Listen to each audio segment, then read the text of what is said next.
Joined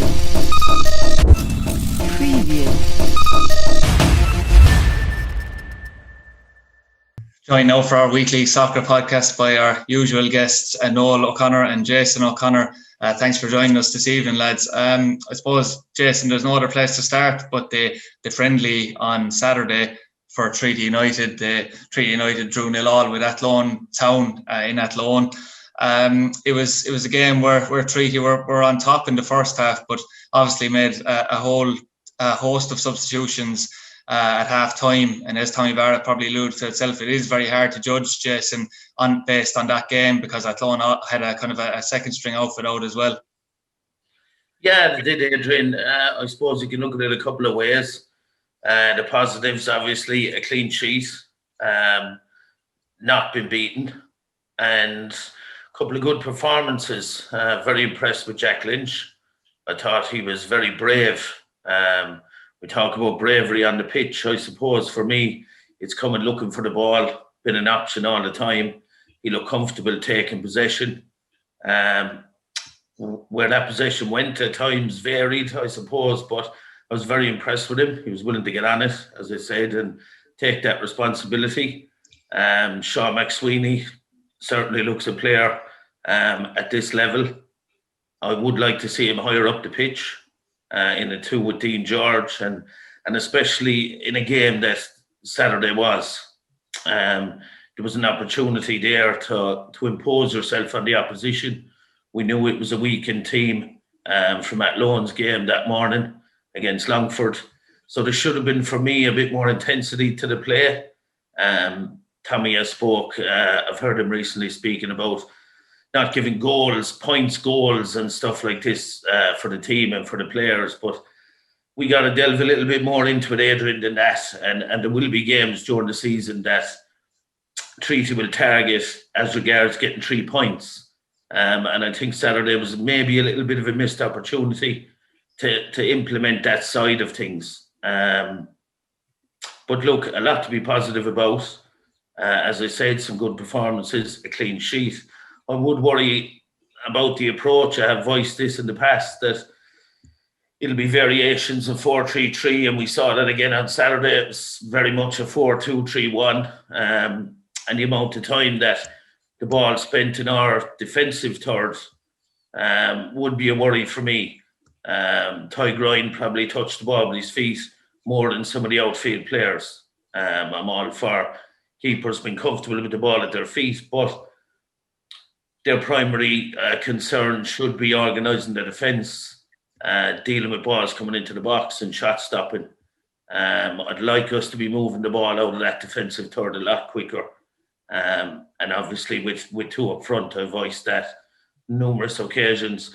Edward McCarthy, someone that jumped out at me, playing out of position, wide right, but very, very comfortable on the ball. We know that from watching his schoolboy days with Pike Rovers. I'd like to see him in a central area where he can express himself and get on the ball. But look, I'm sure the result-wise, they'll be happy with it, but certainly there's cause for concern at the same time. I know you'd probably be in agreement on a few points, Noel, but just to pick up on one point that Jason made, he said he was impressed with Jack Lynch. It's one of the points that we picked out on at the start of the year when the squad was named, that maybe down to the spine of the team might be an issue. And obviously Tommy has a couple of issues facing him. He seems to fancy Matt Keane in the middle from Killarney, who actually seemed quite bright at times in the first half. He was partnered by Jack Lynch. He's also tried Aaron Fitzgerald out in there, and we haven't seen Joe Collins or Conor Melody yet. So obviously you would assume they won't be playing on the first game of the season if you haven't seen him yet. Anyway, do you think that Jack Lynch can do a job in there? Because we had kind of picked him maybe as a centre back, but could he do a job in a defensive midfield role? Yeah, I think he can. No, he has probably more experience than people realise, obviously. I mean, he was on the team sheet every week last year in Galway after John Caulfield came in.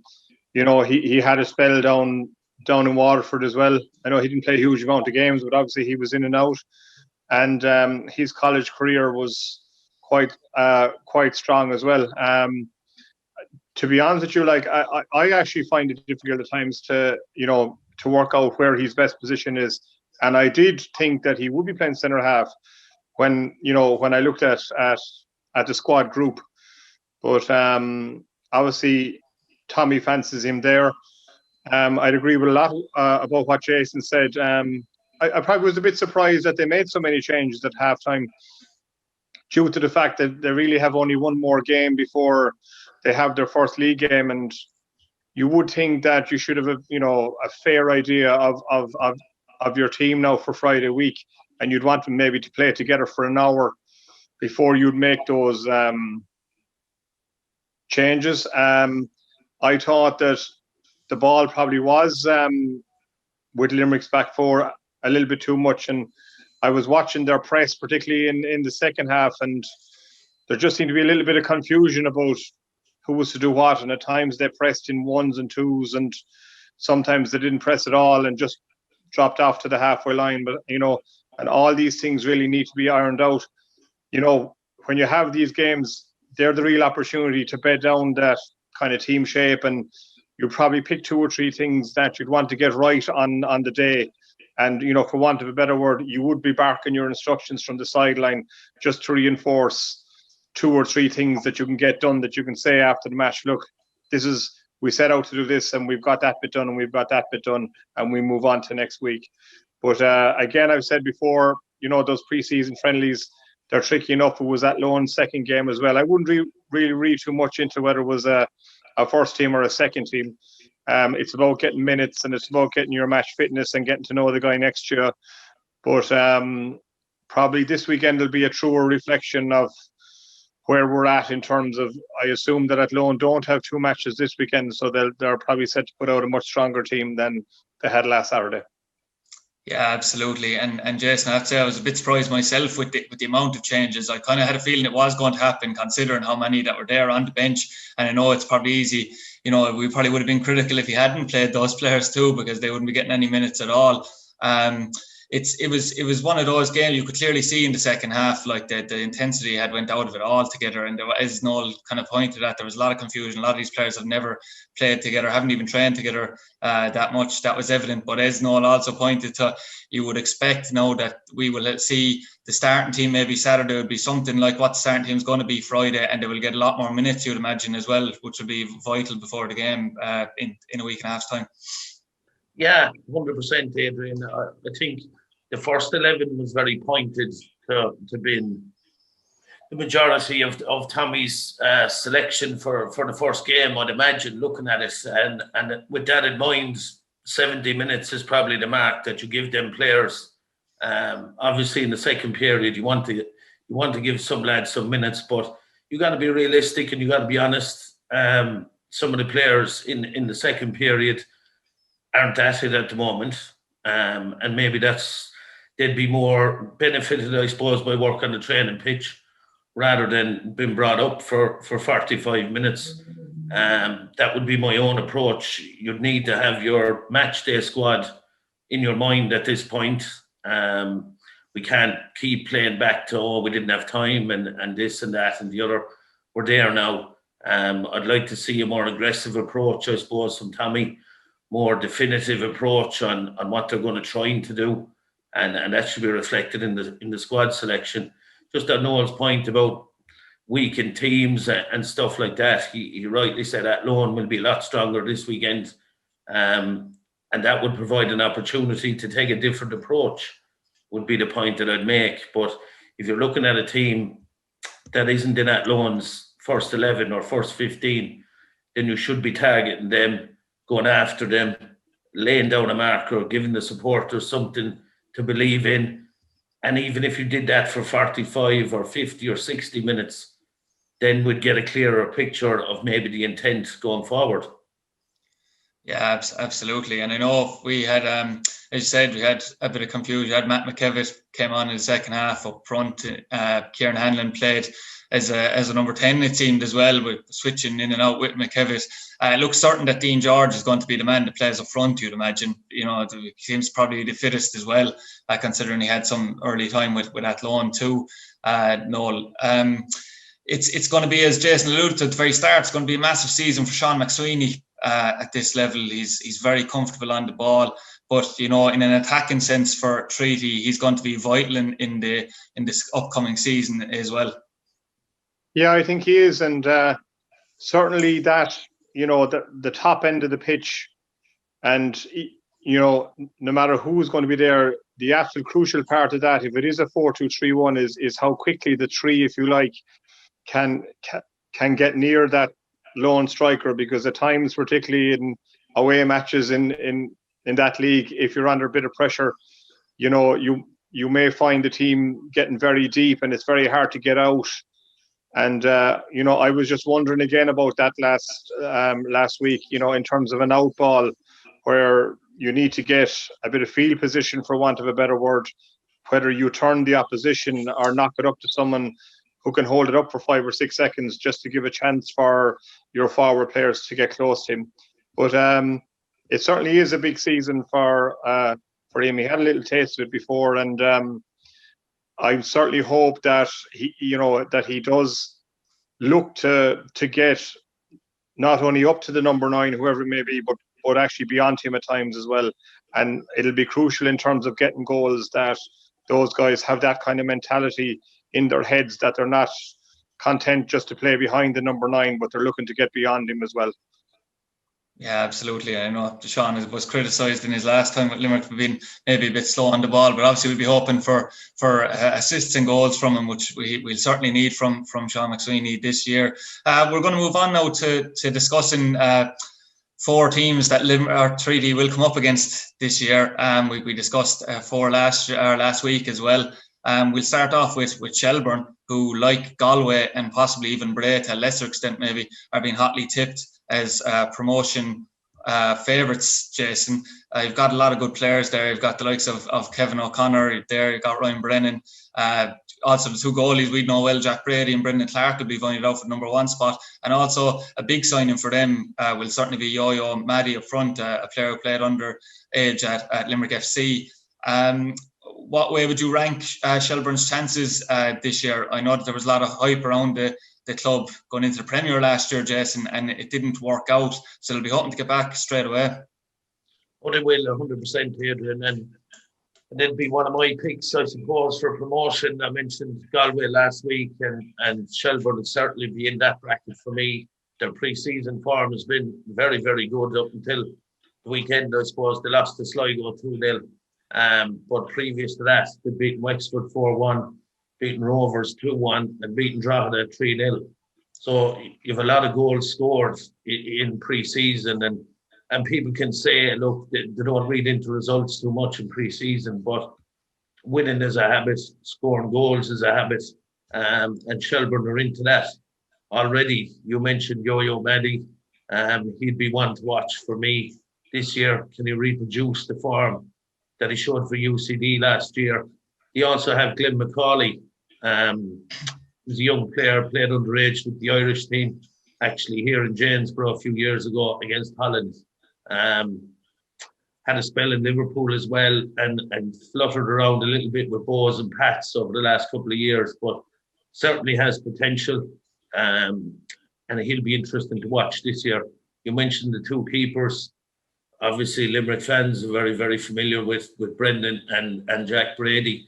And the important piece there for me is Jack will push Brendan Clark all the way for that number 1 jersey, and that's healthy competition for any club to have.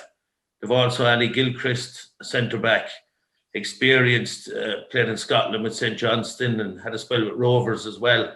So they look pretty solid, Adrian, and they'll definitely be in the mix for promotion for me. Yeah, and like Galway, I suppose, Noel, where we discussed obviously the virtues of John Caulfield and the experience he has. Shelbourne are at the other end, where Ian Morris has come in for heavy criticism from some quarters. Obviously, the fact that the club had made great strides off the field, then got promoted from the first division, I don't think they had any ambition to come back down. They had a real kind of collapse in the second half of last season. So unlike the likes of a Galway, we'll say, who are coming in with great momentum into this season, Shelbourne is almost the opposite, where, you'll be trying, I know you have new players coming in, but the club as a whole will probably trying to get over the hangover a tiny bit. And Ian Morris will be desperate to prove himself as well, because he won't get much time, that's for sure. There's no doubt about it. And with 6 weeks to go to this, or 8 weeks to go to the end of the season last year, they announced that they were going full time the following season, which was this season, which was kind of, you know, they were announcing that they were still going to be in the Premier. It was like a byword for that, you know, and you could see the results deteriorating, and you could see Harps, you know, and both Cork and Shelbourne fell into that trap. Remember, Neil Fenn famously said with 5 games to go that there was no need to panic. And then you had Shelbourne, like, just, you know, you could see they were going to be relentlessly caught by Harps. Harps were picking up the results. Shelbourne were slipping. You know, there was a kind of a breakdown in discipline as well. A couple of guys getting sent off. I mean, they 2 sent off, I think, against Shamrock Rovers the last game of the season, which kind of ruled them out of the playoff game. And, you know, it was strange. And he will be under pressure. And, you know, we haven't mentioned Kieran Kilduff, Jay's KBF from Cove, who's been a kind of a super sub for them since he went up there. He seems to come on and knock in a few goals. And the Brennans in midfield, they've Larkin Fitzgerald, who's a very experienced player, a wand of a left foot in terms of free kicks and corners as well. Like, if you look at the squad, they really have everything you'd want. They look very, very strong in the 4 departments, the 4 lines of the field, really. I certainly would fancy them, but I'd also say that there will be huge pressure there, and they certainly need to get off to a flyer. Yeah, there always does seem like the teams that would normally be a surprise package for you. There always seems to be a surprise where teams don't meet expectations as well. So it'll be interesting to see.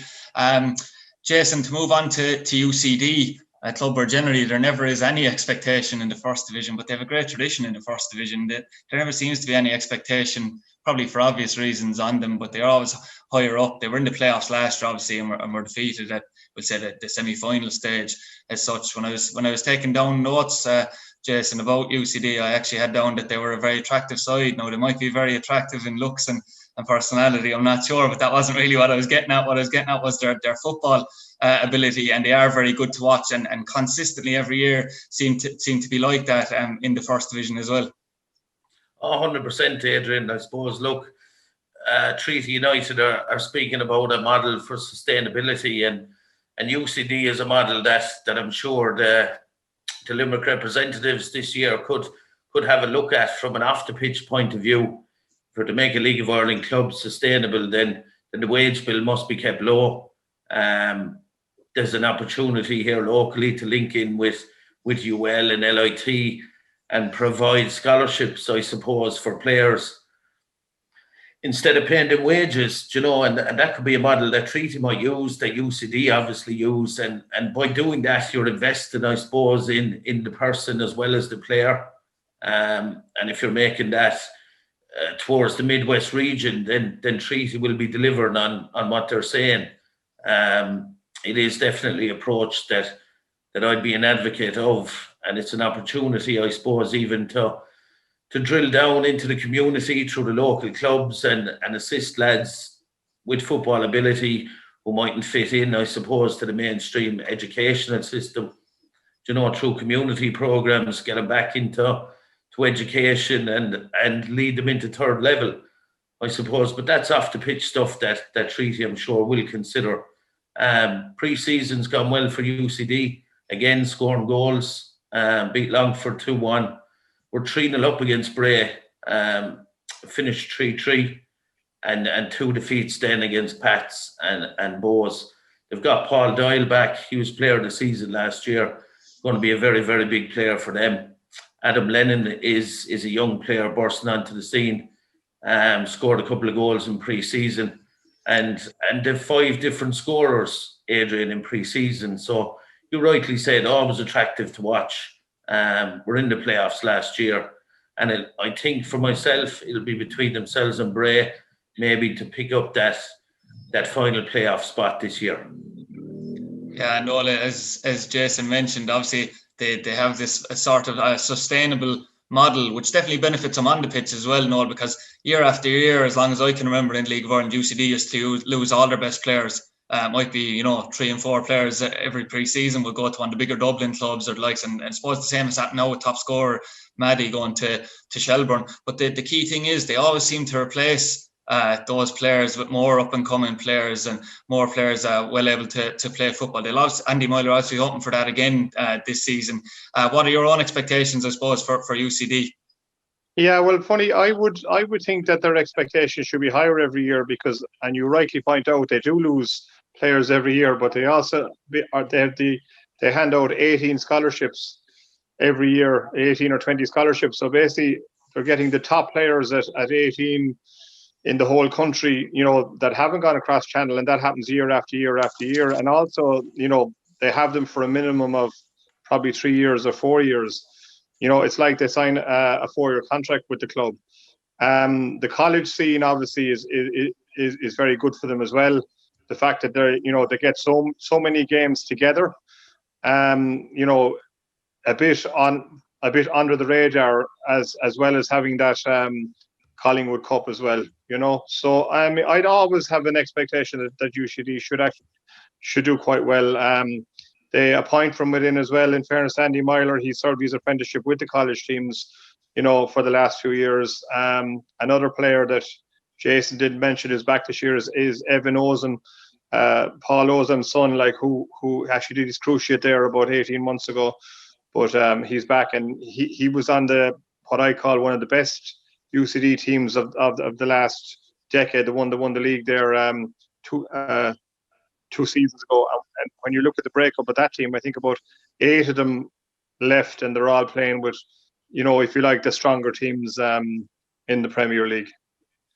Yeah, to move on now to a team that would be very close to Noel's heart in Cork City. It's crazy, really, Jason, that we're speaking about Cork City previewing a First Division campaign, considering the decade that they had, previous now to this, challenging all the time for Premier Divisions. Obviously got one, had a great ding-dong battle with Dundalk. But obviously there's been a sea change now at the club in terms of management and playing personnel.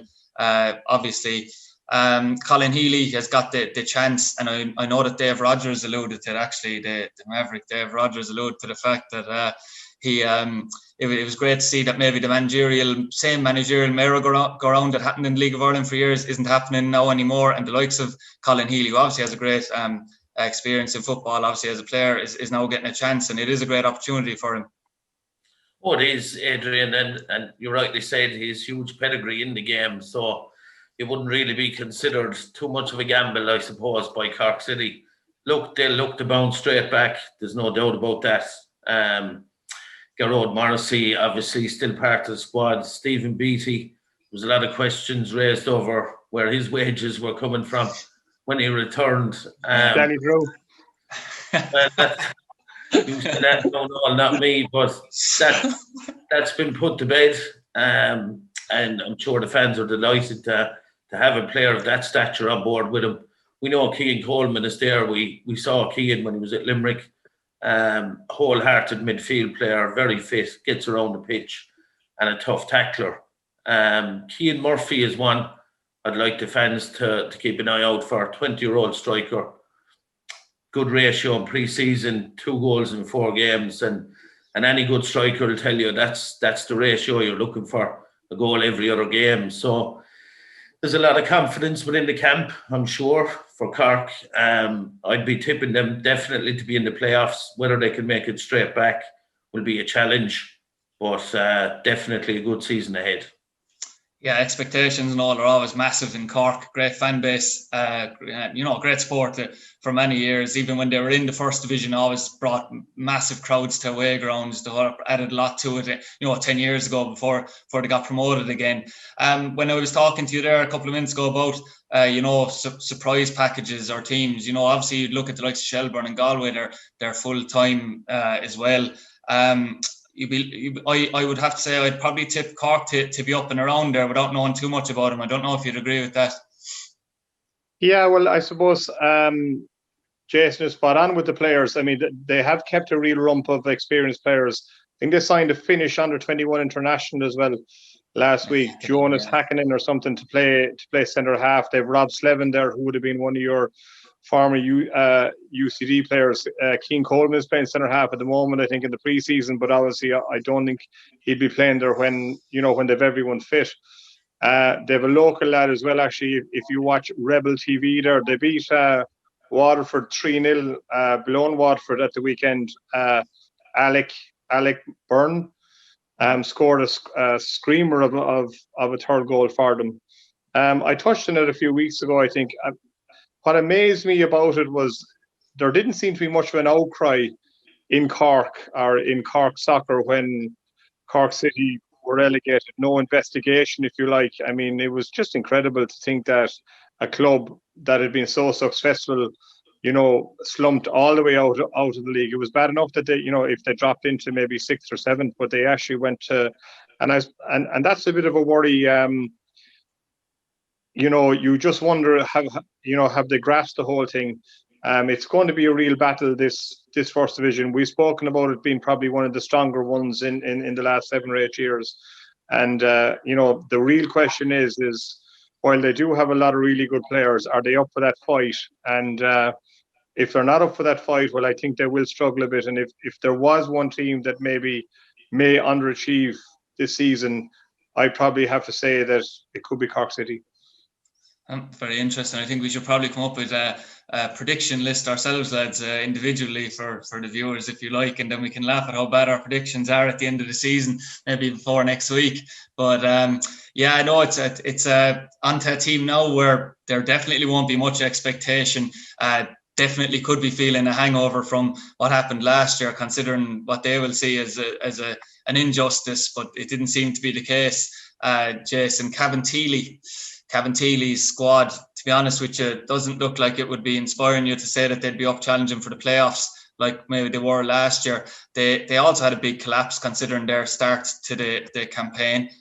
We know what happened with the Wexford ineligibility, where Wexford were actually proved right in the end, and Galway got in ahead of Cabinteely to the playoffs. If you were to look at they've got great people like Collie O'Neill, Eddie Gormley and the likes behind the scenes. That'll definitely be a positive, Jason. But you are only as good as your players as well. What do you expect from Cabinteely? Well, they've gone with the numbers game, Adrian. They've signed over 30 players, so that's a positive for them. It does include 5 goalkeepers. I think it's actually up to 33 players in the squad. You mentioned Collie O'Neill and Eddie Gormley. And obviously, Pat Devlin is the director of football. So that's something myself and Noel both kind of agreed on that is necessary, I suppose. And that's something that Treaty might have looked at a little bit more closely with a director of football type person in between maybe the board and the management team. And Cabinteely have that and a wealth of experience with Pat Devlin. If a goalkeeper, Gary Hallwicks on loan from Derby, will be a big asset for them, I'm sure. And Keir Matters, the top scorer, obviously top scorer for the club. We'll try to provide the goals for them, but in a very, very competitive league. Look, they've Kevin Knight as well, very experienced, back after a short break, but they won't be expecting the playoffs. I mentioned the teams, I suppose, that I'd expect to be in the top 5, if you like. I wouldn't expect that from Cabinteely. And they would be someone that if I was Treaty United, that I'd be targeting over 2 games to pick up at least a win and a draw. Yeah, I'd certainly agree with that. You've seen it in the past, Noel. Obviously, Cabinteely, our club, have been in the league now for a few years. Started off great enthusiasm and likes, and obviously they've got great people behind the scenes, which is encouraging. You've just seen it in the past as well, though. Teams like maybe losing interest once, like they've had the setback of the playoff last year. And obviously you'd be hoping that the ambitions of Cabinteely don't waver and that we do manage to keep them in the league. I know that's just a hunch on my part, but obviously it's vital to have those teams in the league as well. Yeah, and I think the bigger blow to them, obviously not making the playoffs, was there was a talk of a takeover and a consortium coming in, I suppose, with a bit of financial clout, and that didn't happen. I think that has been a real blow to them. I certainly agree with Jason in terms of the experience that they have, on the sideline. Will be very, very important to them. They'll certainly be very well organised. They won't give up anything cheap. They'll be hugely enthusiastic in every game. And I suppose, the reality is a bit like here, with one team in the region. Like, there's a lot of guys in Dublin who want to play in the league. They may look at Cabinteely as a stepping stone as well. Obviously, if they don't get their scholarship to UCD, to be a good club to go to, you get a good education and you get to play every week. And I think that's where they're at now. Don't really see them featuring. Again, like, I think this year's league is a lot stronger than last year's league, and they were about to make the playoffs. I couldn't see it happen this year, and I think that they'll be down around the bottom 5, and it'll be interesting to see how the results go. But a lot of the bigger teams, I think, will be expecting to take maximum points from them.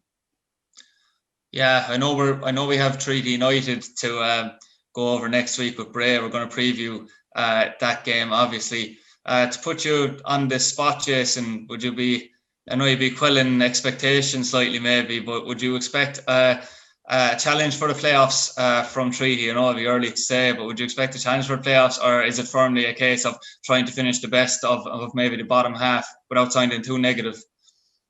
No, and it's not about being negative, Adrian. I suppose it's our job to give an honest opinion on what we see and where they're coming from, and to be competitive in that bottom 5 would be a realistic goal.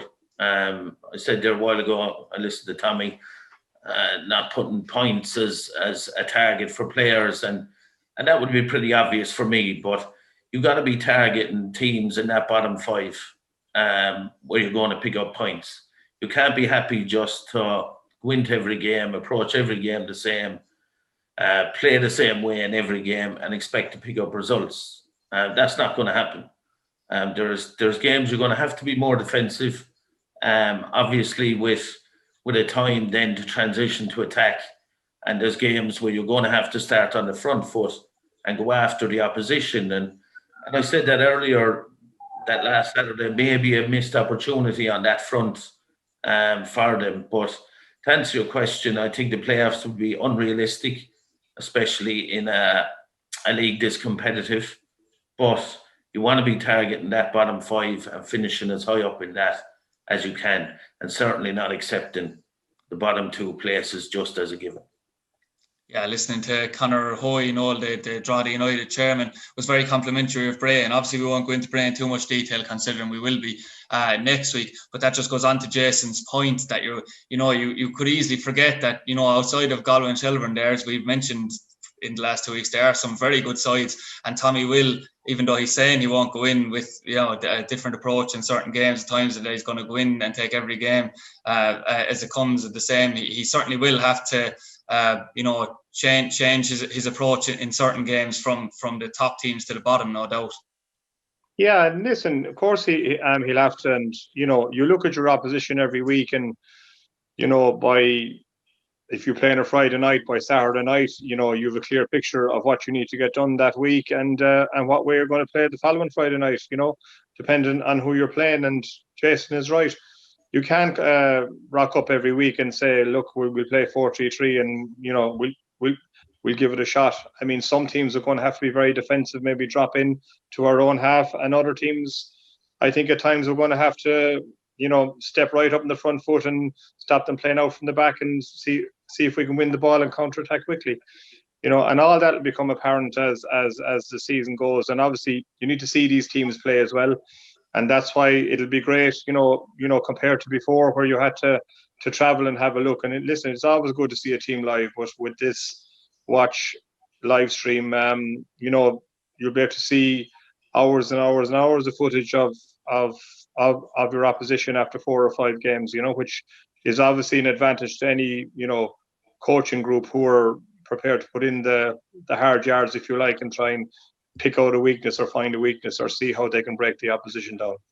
Yeah, no doubt about it. There's no excuses for no homework to be done now anyway, that's for sure. Thanks very much, Jason and Noel, for joining us this week. And obviously we'll be back hopefully next week, same time, where we will be previewing the big kickoff, which finally will come against Bray Wanderers. So we'll be previewing that, and we hope to see you again, lads. Thank you. Preview.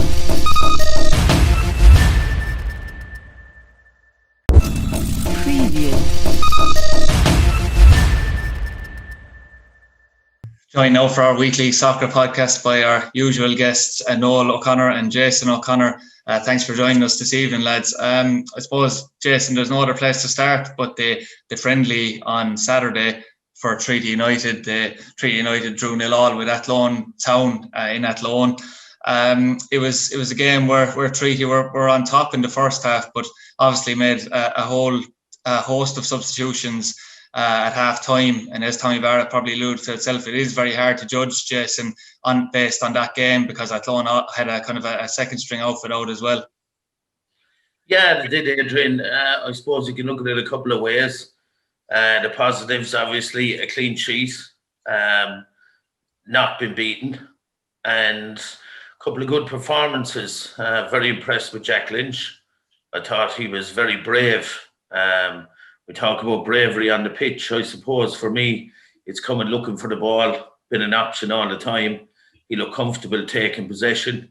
Where that possession went at times varied, I suppose, but I was very impressed with him. He was willing to get on it, as I said, and take that responsibility.